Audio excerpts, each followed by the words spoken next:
mas continua aqui no YouTube com um caso muito interessante, está entre as nossas reportagens mais lidas, que é uma reportagem do Rogério Gentili, que você pode acessar também aí na sua página do UOL, que o Itaú foi condenado por obrigar um gerente a fazer uma dancinha para a rede social. É uma história muito interessante que traz aí esse momento, né, que o mundo vive hoje das redes sociais. A gente vai para o intervalo e volta já já. Eu queria abrir essa reportagem do Rogério Gentili, ele que sempre fica fuçando as decisões do judiciário e encontra cada pérola, cada notícia muito curiosa. Essa aqui tem a ver com o Banco Itaú. Olha só essa história. O Banco Itaú foi condenado pela Justiça do Trabalho a pagar uma indenização por danos morais de R$10 mil a um ex-funcionário que disse ter sido obrigado, não obrigado pelo banco, mas obrigado por alguns colegas a fazer uma dancinha para postar nas redes sociais.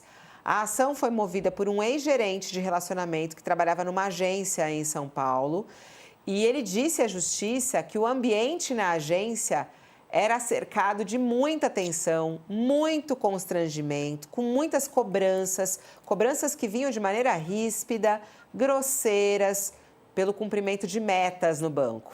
E aí disse que os seus superiores faziam os questionamentos na frente dos outros funcionários. E aí tinha palavrão, ameaça de demissão, rebaixamento. Isso tudo, a denúncia apresentada por um ex-funcionário do Banco Itaú nesse processo.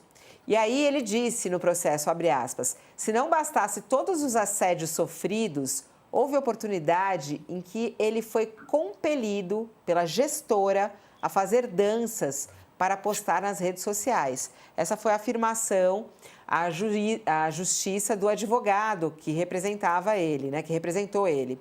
E disse o seguinte, não era uma opção, ele era forçado a dançar. Ao condenar o banco, a juíza citou que uma testemunha confirmou que a supervisora tratava o gerente de relacionamentos de uma forma rude e exigia que funcionários gravassem vídeos na agência dançando. E o objetivo era vender produtos com preços promocionais. Aí está dizendo aqui que as condutas do réu se traduzem em abuso de poder, segundo a decisão da Justiça. O Itaú pode recorrer à decisão. O banco disse à Justiça que jamais um funcionário foi obrigado a realizar tais dancinhas e disse que vai recorrer da decisão. O banco declarou na ação fotografias anexadas nos autos que não comprovam a alegada coerção. O Itaú disse ainda que os gestores da agência sempre mantiveram uma conduta profissional e respeitosa com todos os funcionários. O recurso ainda não foi julgado, mas eu acho que esse é o tipo de caso que deve aparecer muito na Justiça do Trabalho, sobre a forma como os funcionários às vezes são obrigados a se comportar, né? Isso é muito curioso de a gente ver, até que se alguém está acompanhando aí, se já passou por essa situação, pode mandar mensagens. Queria até perguntar para o Sakamoto aqui, Sakamoto, sobre essa situação, né? Veio essa decisão da Justiça, Banco Itaú condenado a pagar R$10 mil por obrigar um funcionário a fazer uma dancinha para postar nas redes. Olha, e é pouco, viu? Deveria ser mais, Fabiola, porque esse tipo de comportamento, primeiro, ele não é uma exceção. A gente vê, vira e mexe, alguma empresa que no intuito de fazer uma punição porque determinado empregado não alcança determinada meta ou não participa de determinada forma da estrutura ou o que quer que seja, ele é humilhado publicamente.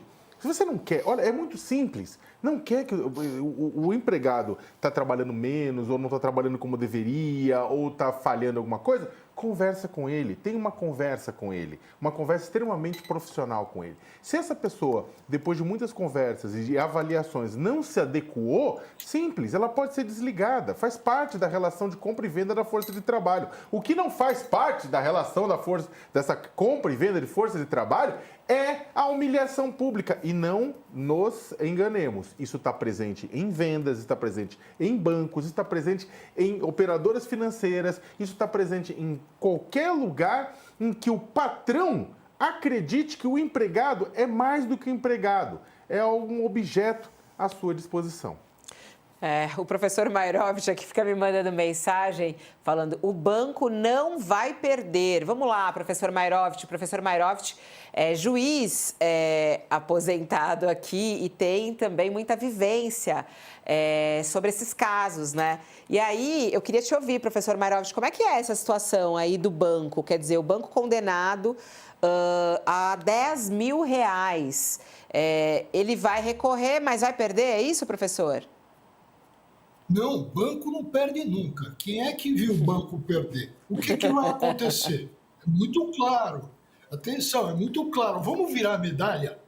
O primeiro lado da medalha, a primeira face da medalha, diz o quê? Tem uma sentença que considerou que o funcionário foi humilhado, que a ordem veio de um superior hierárquico, de uma mulher que era superior hierárquica. Esse é o primeiro lado da medalha. O banco está inconformado e vai recorrer. Agora, e se a decisão for mantida? Se a decisão for mantida, parêntese, e o banco não perde nunca, essa funcionária vai ser demitida por justa causa. Justa causa. Percebeu? O banco não vai perder nunca.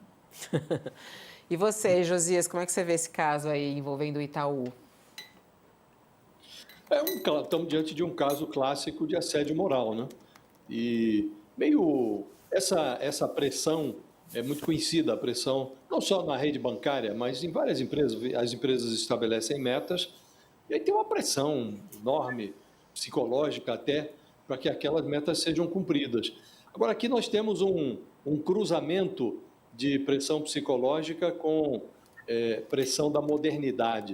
Você forçar um funcionário de banco a ficar fazendo dancinha a pretexto de cumprir metas, dancinhas de TikTok, isso é realmente uma deturpação da atividade bancária, né?